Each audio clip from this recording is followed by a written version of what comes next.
누구를 예배할 것인가? 이거 보면은 굉장히 중요합니다. 예배의 필연성이라고 할 수 있는 것이죠. 우리는 예배를 할 것인가, 예배를 안 할 것인가, 그걸 선택하지 않습니다. 누구를 예배할 것인가? 이겁니다. 바로 인간은 영적인 존재이기 때문에 반드시 누군가는 예배하게 되어 있습니다. 내가 하나님을 예배할 것인가, 아니면 우상을 경배하게 될 것인가, 이거는 우리의 영적인 선택이죠. 이 선택을 우리가 제대로 하고 인도를 받아야 되는 겁니다. 이것은 십계명에 해당되는 겁니다. 시내산에서 하나님께서 모세를 불러 올리셔가지고 십계명을 주셨는데 거기에 이런 말씀이 있습니다. 출애굽기 20장 2절부터 5절입니다. 나는 너를 애굽 땅 이집트 땅 곧 속박의 집에서 데리고 나온 주 내 하나님이니라. 너는 내 앞에 다른 신들을 두지 말라. 주님이 이집트에서 건져내신, 사단의 손에서 건져내신 저와 여러분에게 뭘 말씀하고 있습니까? 제 소리를 해방하시고 주님이 뭘 말씀하고 있습니까? 너는 내 앞에 다른 신들을 두지 말라. 인간은 영적인 존재이기 때문에 하나님을 경배하지 않으면 다른 신을 경배할 수밖에 없는 존재입니다. 왜냐? 인간은 영적 존재니까 당연한 것이죠. 너는 너를 위하여 어떤 색인 형상도 만들지 말고, 우상 숭배는 누구를 위해서 하는 겁니까? 나의 유익을 위해서 하는 겁니다. 내 좋으려고 하는 게 우상 숭배입니다. 또 위로 하늘에 있는 것이나 아래로 땅에 있는 것이나 땅 아래 물속에 있는 것에 어떤 모습이든지 만들지 말며 그것들에게 절하지 말고 그것들을 섬기지 말라. 나 주 곧 내 하나님은 질투하는 하나님이니라. 사랑에는 뭐가 있죠? 질투가 있습니다. 여러분, 사랑은 독점입니다. 이스라엘은 여호와의 아내입니다. 여호와께서는 이스라엘의 남편이 되시는 겁니다. 독점 관계에서 누가 끼어드는 것은 있을 수가 없는 거죠. 그래서 하나님은 질투하시는 하나님입니다. 우리를 위해서 기꺼이 질투하시는 겁니다. 내 마음의 초점이 딴 데를 향하면 하나님이 굉장한 질투를 느끼시는 겁니다. 나는 나를 미워하는 자들에게는 아버지들의 불법을 자손들에게 벌하여 3, 4대까지 이르게 하거니와. 하나님은 예배를 누구와도, 그 어떤 것과도 공유하지 않습니다. 다른 것은 몰라도 하나님은 경배받기를 원합니다. 다른 대상이 거기 끼어드는 것은 용납 자체를 못하시는 거예요. 왜냐? 하나님께서 인간을 만드신 것은 우리와 교제하기 위해서, 예배하기 위해서 그렇습니다. 머리 숙여 절하는 것은 항상 예배를 나타냅니다. 그래서 우리가 함부로 머리를 숙이면 안 되는 거죠. 누구에게 머리를 숙여야 됩니까? 바로 하나님께만 우리가 머리를 숙여야 되는 겁니다. 머리 숙여 예배한다, 그리고 절한다, 다 똑같은 겁니다. 잘못된 예배의 결과는 후손들에게까지 영향을 미칩니다. 하나님께서 뭘 말씀했습니까? 출애굽한 이스라엘 백성들에게, 하나님을 경외하는 백성에게는 천대까지 은혜를 베푼다. 제가 영산신시 32대 손입니다. 상장군파 32대 손입니다.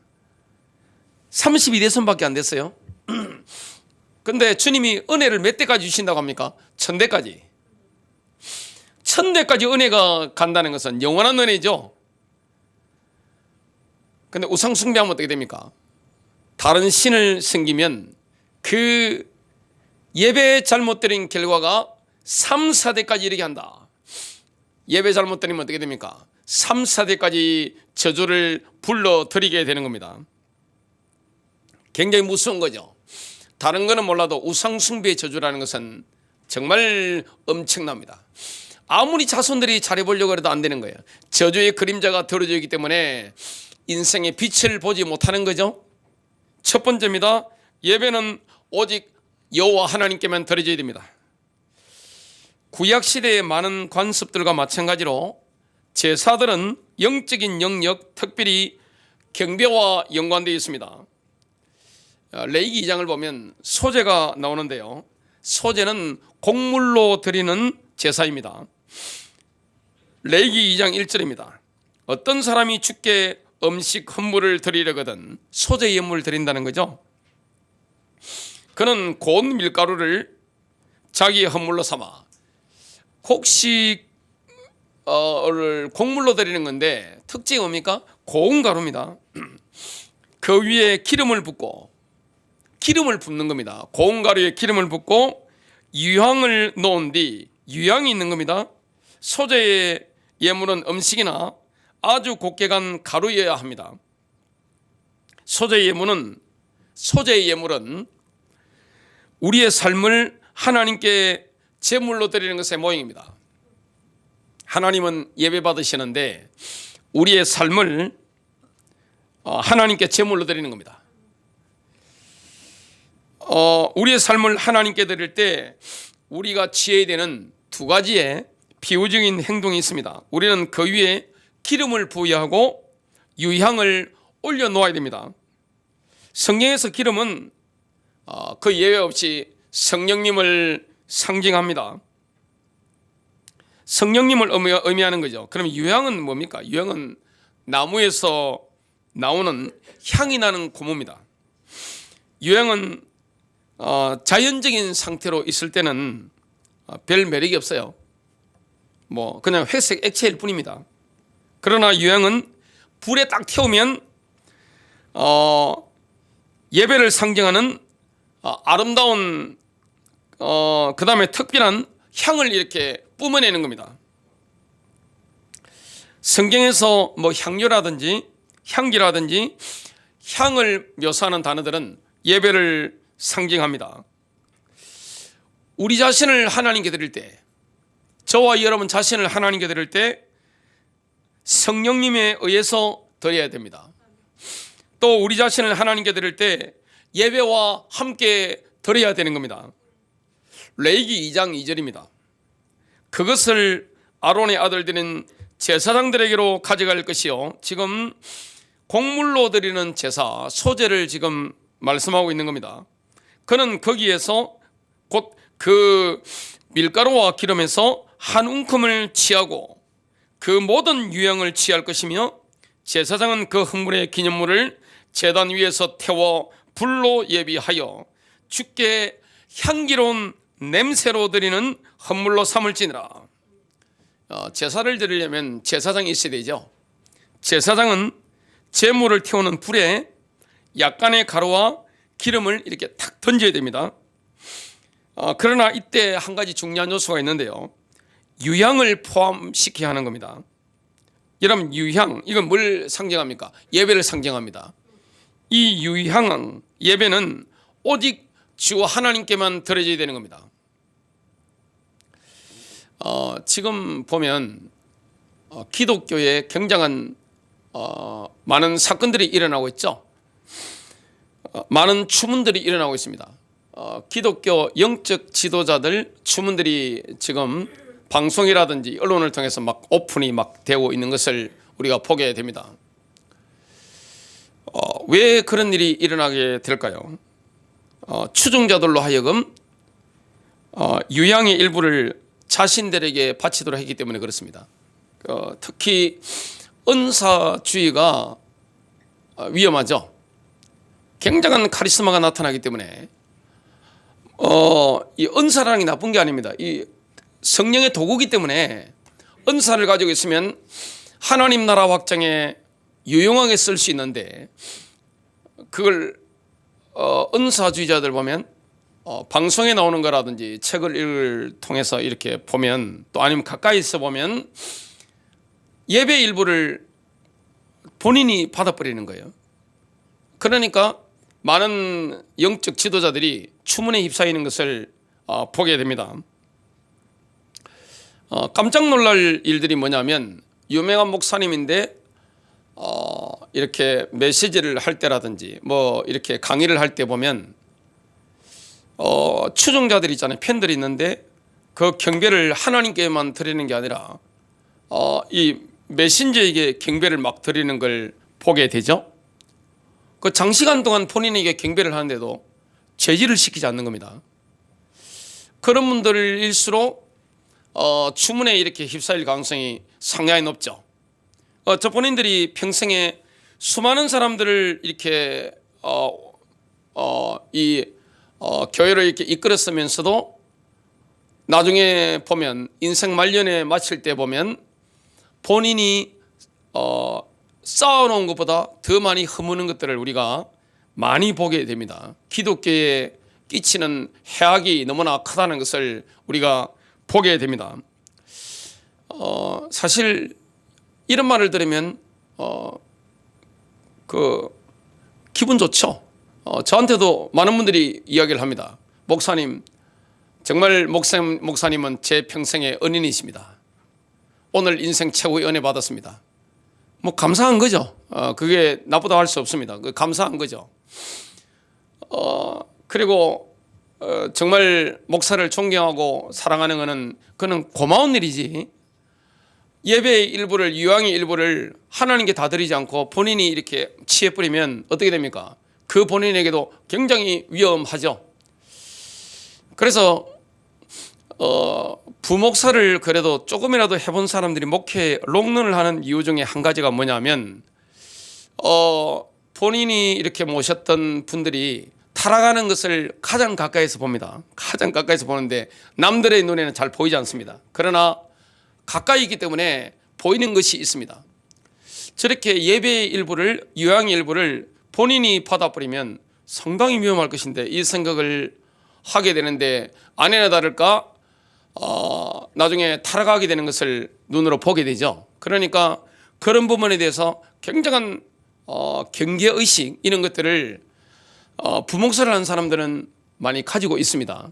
그래서 누가 그런 것을 하려고 해도 본인이 하지 말라고 하지요. 왜냐하면 경배의 모든 것은, 유양은 모든 것은 누구에게 드려져야 됩니까? 오직 하나님께 드려져야 되는 겁니다. 그런데 수많은 종교 지도자들이 그걸 본인이 일부를 받아버리기 때문에 본인에게도 해롭고 그 공동체도 그냥 나락으로 떨어지는 것들을 많이 보게 되죠. 며칠 전에도 우리 딸이 그러더라고요. 뭐 아들 때는 그 정도까지는 표현을 안 하니까 아빠가 너무 좋고 뭐 해가지고 그래가지고 오늘 우리 한 침대에 그냥 3명부터 자자 그러는 거예요.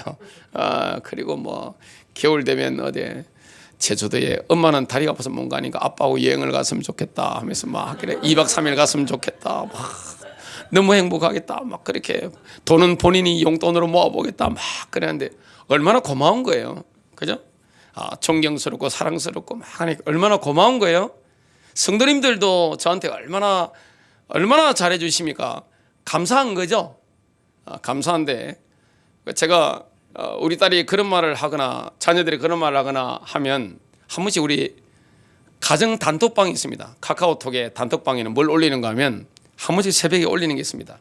목사님들 성범죄한 거 이런 거 있죠. 그리고 재정 비리해 가지고 그냥 공동체 자체를 날려버리고 기독교를 갖다가 굉장히 어렵게 만든 이런 걸 슬쩍슬쩍 띄웁니다. 왜냐하면 균형을 좀 잡아야 되니까 그렇게 합니다. 여러분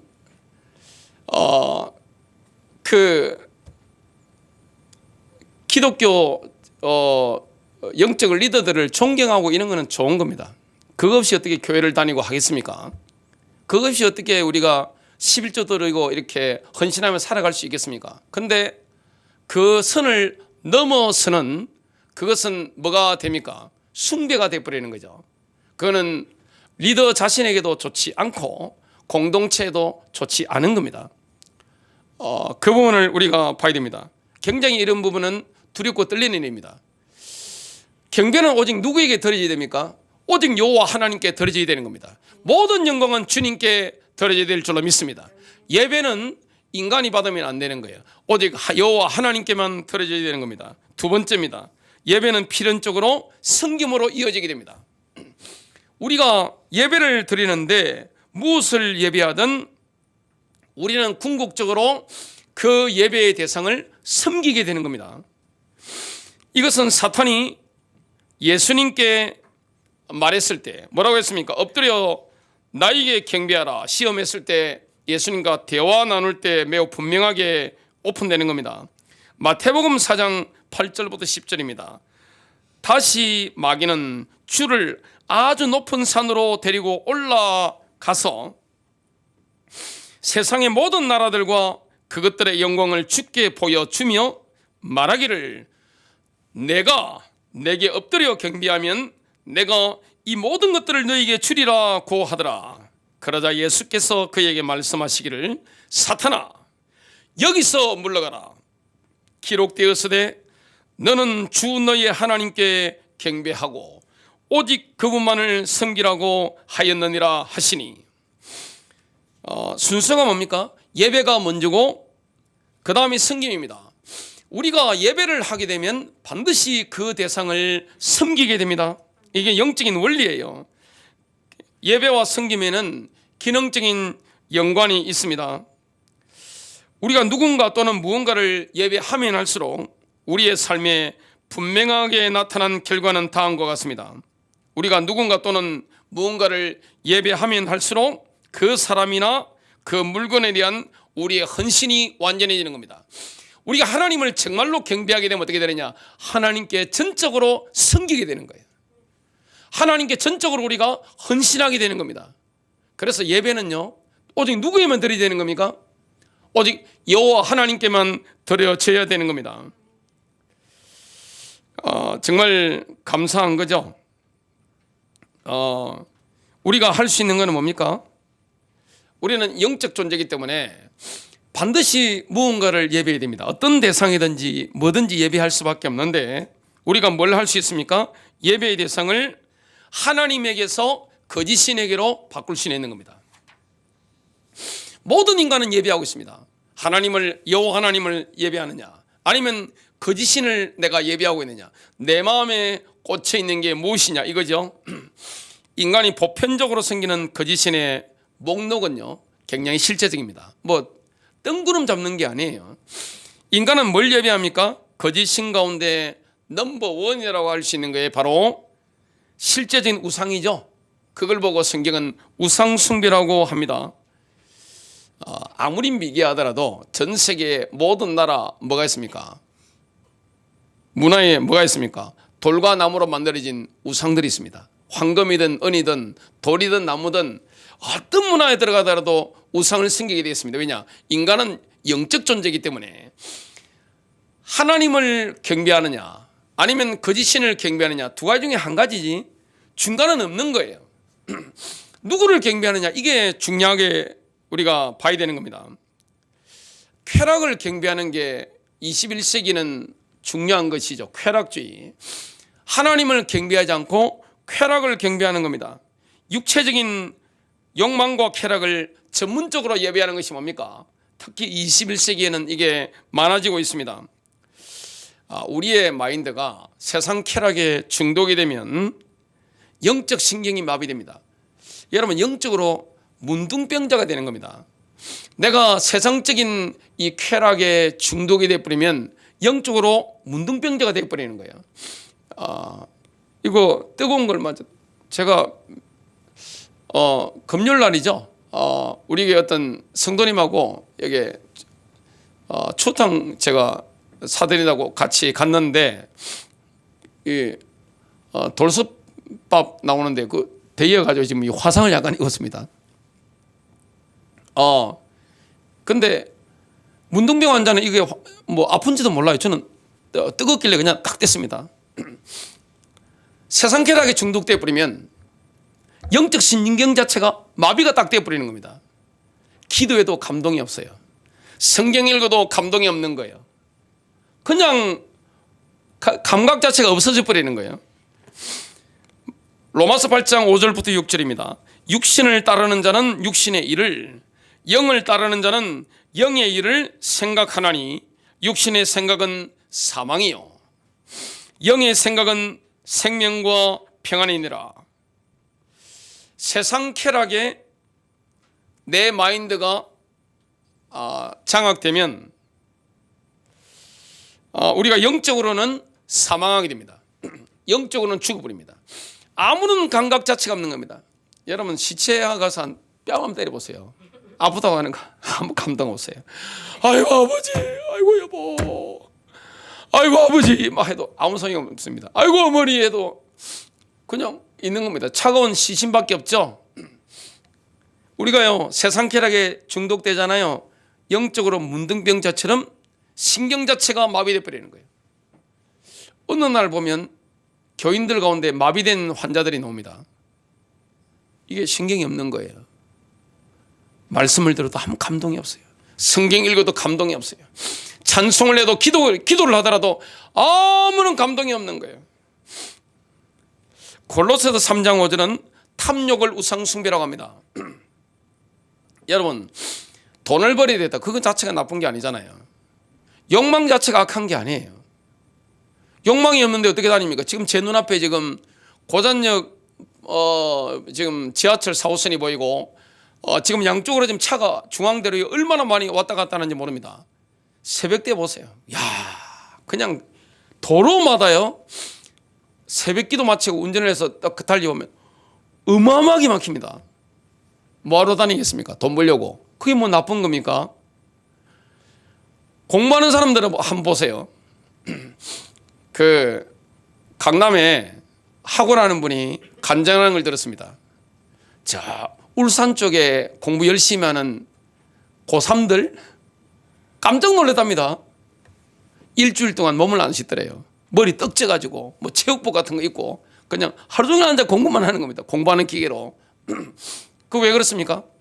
돈 벌려고 하는 거죠. 욕망 자체가 나쁜 건 아니에요. 근데 탐욕이라는 것은 굉장히 위험한 겁니다.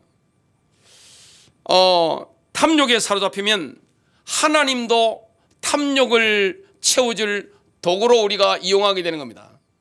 하나님 자신을 섬기게 되는데 여호와 하나님이 아니라 하나님이라는 존재는 내 탐욕을 채워줄 하나의 도구일 뿐인 거죠.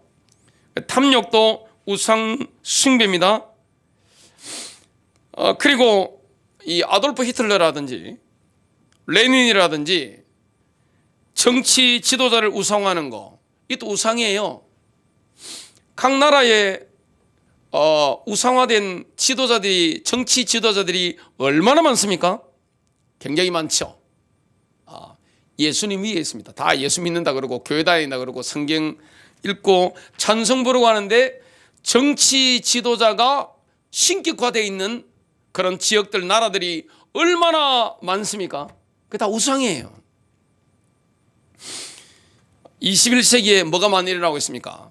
사교 이단, 사이비 집단, 이게 엄청 많이 일어납니다. 그걸 어떻게 그 조직을 유지하고 발전시켜 나갑니까? 지도자들을 신격화시키고 우상화시키는 거죠.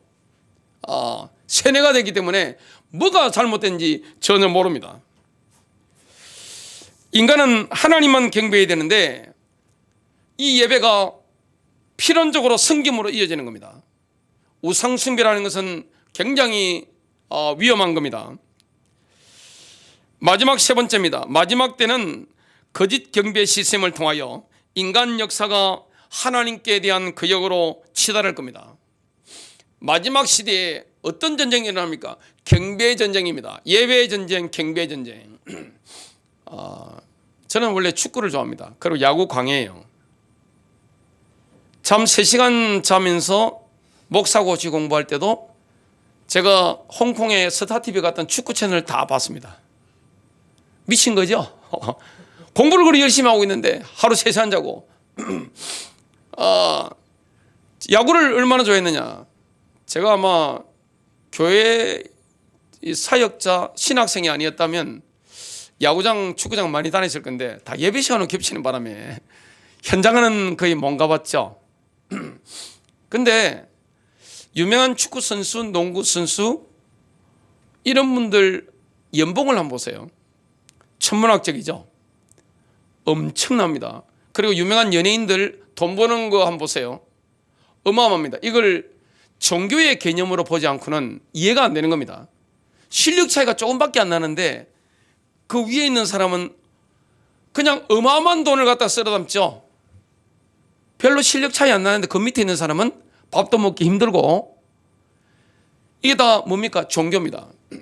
지금 시대는 연예인이 종교죠. 종교 지도자입니다. 스포츠 스타도 뭡니까? 종교 지도자입니다. 우리나라는 죽었다 깨어나도 영국이나 이탈리아, 독일만큼 축구 인기가 올라갈 수가 없어요. 스페인처럼 될 수도 없습니다. 유럽은 보면요, 축구가 아닙니다. 그게 바로 예배입니다. 어떤 영국인이 직접 방송에 나와서 이야기하는 걸 들었습니다. 이제 돌아가실 때 다 된 영감님인데 이런 말을 하더라고요. 내가 왜 살아야 되느냐? 하루라도 더 살아야 되는 이유가 무엇이냐? 맨체스터 유나이티드 경기를 보기 위해서 나는 하루라도 더 살아야 된다. 여러분, 티켓 값이 얼마나 비싼지 압니까? 축구? 그거는 종교예요. 연예인도 뭡니까? 종교 지도자입니다. 21세기 정치인도 뭡니까? 종교 지도자가 되고 그 사람이 신이 된 시대, 이런 시대를 우리가 살아가는 겁니다. 그래서 영분별을 가지고 우리가 인도를 받아야 되는 겁니다. 여러 유형의 거짓 예배는 한 가지 공통점이 있습니다. 그들은 결국 추종자들을 사탄에게로 인도합니다. 사탄은 하나님과 동등됨을 주장하기 때문에 경배받기를 원합니다. 그런데 하나님 외에는 그 누구도 그 무엇도 경배의 대상이 될 수 없습니다. 저와 여러분은 하나님만 경배해야 됩니다. 예배는 오직 하나님께 속한 것이죠. 사탄은 예배를 받을 수만 있다면 하나님과 동등하다는 그의 주장이 확인됩니다. 사탄의 유일한 소원이 뭡니까? 하나님과 동급이 되는 거죠.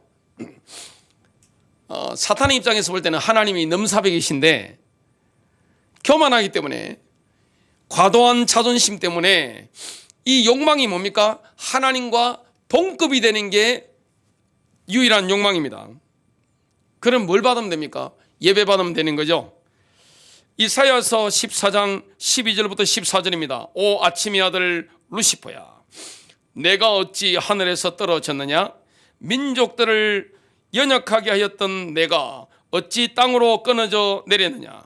이는 내가 내 마음속에 말하기를, 내가 하늘에 올라가서 내가 내 보좌를 하나님의 별들보다 높일 것이요, 내가 또한 북편에 있는 회중의 산 위에 앉으리라. 내가 구름들의 높은 곳들 위로 올라가 내가 지극히 높으신 분같이 되리라 하였습니다. 사탄은 지금 하나님 뜻에 대항하고 있습니다. 지극히 높은 신 하나님의 자리를 갈망하고 있습니다. 그래서 뭐 받기를 원합니까? 경배받기를 원하는 거예요. 요한계시록 13장을 보면 마지막 시대에 일어날 일들이 나옵니다. 사탄이 이 땅에서 하나님과 동등해지려는 야망에 근접하게 되는 때가 잠시 있게 될 겁니다. 이걸 지금 사도 요한이 예언하고 있습니다. 요한계시록 13장 1절부터 2절입니다. 내가 바닷가 모리 위에 서서 보니, 지금 마지막 시대입니다. 한 짐승이 바다 위에서 올라오는데 7머리와 10뿔을 가졌더라. 그 뿔들에는 10개의 왕관이 있고 그 머리들에는 하나님을 모독하는 이름이 있더라. 또 내가 본 그 짐승은 표범과 같고 발은 곰의 발 같고 입은 사자 입 같은데, 용이 자기의 능력과 자리와 큰 권세를 그 짐승에게 주더라.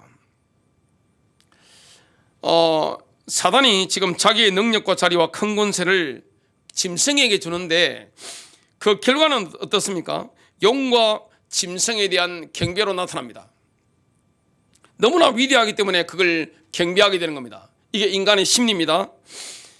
요한계시록 13장 4절, 사람들이 그 짐승에게 권세를 준 용에게 경배하고, 용의 목표는 뭡니까? 경배받기를 원하는 거예요. 예배받기를 원하는 거예요.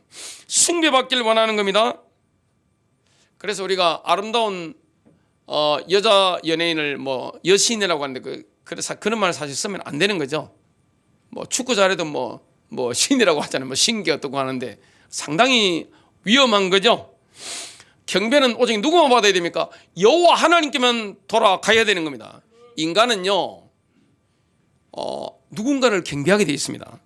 또 그 짐승에게도 경배하며 말하기를 누가 그 짐승과 같으며 누가 감히 그와 더불어 싸울 수 있으리요 라고 하더라.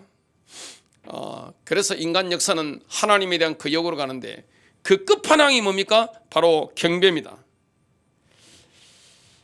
결국 사탄은 한 명의 정치 지도자를 찾아서 그에게 엄청난 능력을 주는 거죠.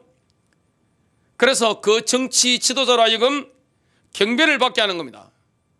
그 능력이 엄청나겠죠. 여러분, 중동은 답이 없잖아요. 그 중동 문제를 해결하는 사람 일어나겠죠. 앞으로 경배를 받겠죠.